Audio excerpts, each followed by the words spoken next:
Finally, there is a great tradition of warnings in presidential farewells, and I've got one that's been on my mind for some time. But oddly enough, it starts with one of the things I'm proudest of in the past 8 years, the resurgence of national pride that I called the new patriotism.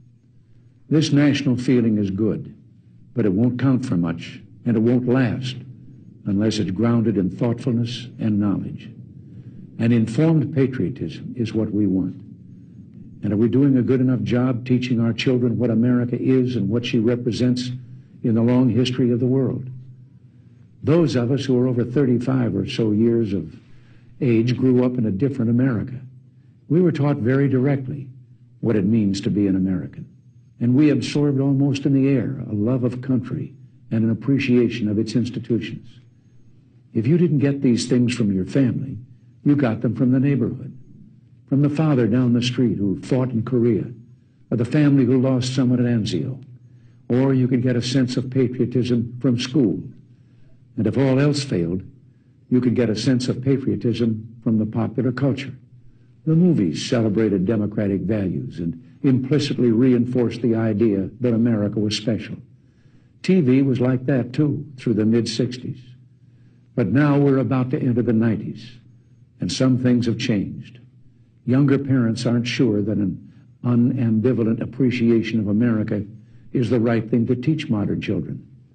And as for those who create the popular culture, well-grounded patriotism is no longer the style. Our spirit is back, but we haven't re-institutionalized it. We've got to do a better job of getting across that America is freedom. Freedom of speech, freedom of religion, freedom of enterprise, and freedom is special and rare. It's fragile. It needs production. So we've got to teach history based not on what's in fashion, but what's important. Why the Pilgrims came here, who Jimmy Doolittle was, and what those 30 seconds over Tokyo meant.